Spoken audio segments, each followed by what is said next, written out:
अस्सलाम वालेकुम। हिकड़े भेरे कंहिं बादशाह पंहिंजे मुल्क में पढ़ो ॾियारियो त जेको बि माण्हू मूंखे का अहिड़ी ॻाल्हि ॿुधाईंदो जेका मूं कॾहिं बि न ॿुधी हुजे तंहिंखे सोनो कुकड़ इनाम में ॾींदुसि।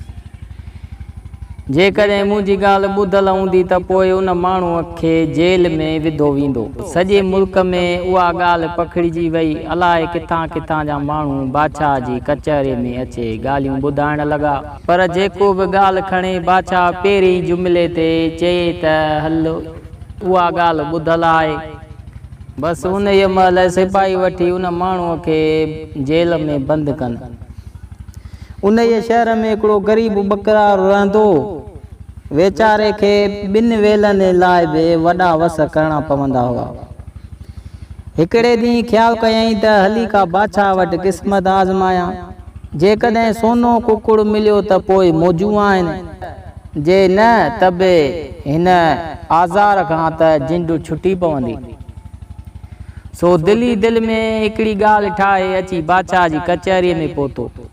बादशाह कंहिंखे ॾिसी चयो त मियां कीअं आयो आहीं? जवाबु ॾिनई त साईं अण ॿुधल ॻाल्हि ॿुधाइण आयो आहियां।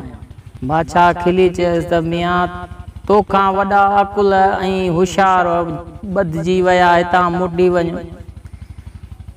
बकरार चयुसि त क़िबला पहिरीं ॻाल्हि ॿुधो पोइ फ़ैसिलो करियो।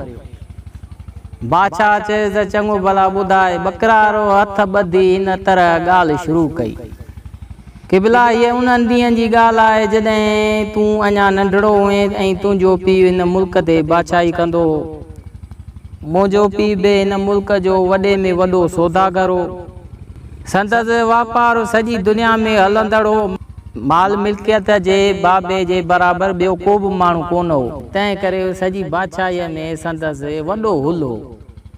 वॾी ॻाल्हि उहा जो तुंहिंजो पीउ ऐं मुंहिंजो पीउ ॿई पगमटो यार हुआ। रज़ाऊं कज़ाऊं सभिनी इंसाननि ते आहिनि। दुखे सुखे वक़्तु हिक ॿिए जा कम पिया ईंदा हुआ।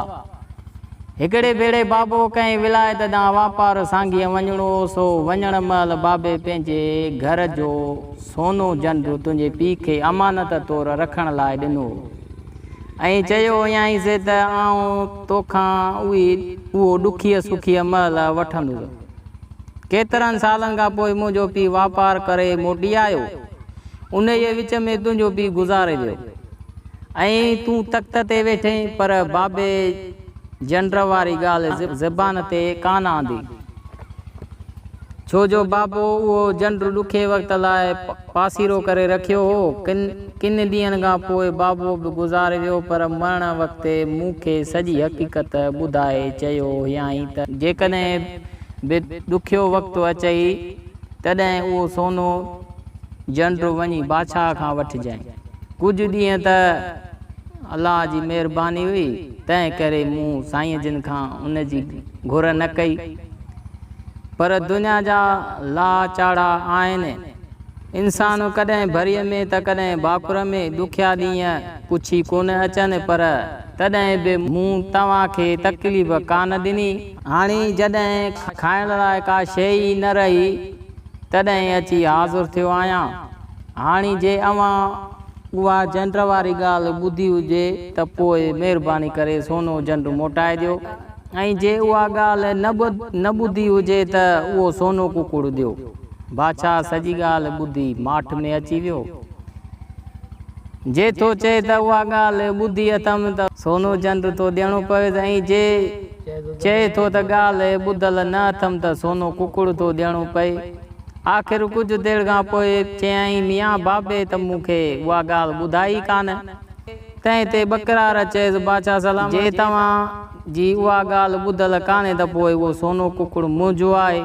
उते बादशाह संदसि चालाकीअ खां ॾाढो ख़ुशि थियो ऐं खेसि कुकड़ खणी ॾिनईंसि, जेको हिन विकिणी वञी घर ठारायो ऐं शादी कई। बाक़ी सॼी उमिरि आराम ऐं ख़ुशीअ सां गुज़ारण लॻो। अदा इहा ई ॻाल्हि जे तव्हांखे पसंदि अचे त असांखे दाद ॾींदा ऐं मुंहिंजे चैनल मुश्ताक परदेसी खे सब्सक्राइब कंदा ऐं बेल आइकन खे दॿाईंदा त असां नयूं जेके बि कहाणियूं अपलोड कंदासीं त तव्हां वटि नोटिफिकेशन पहुची वेंदो। महिरबानी। अस्सलाम वालेकुम।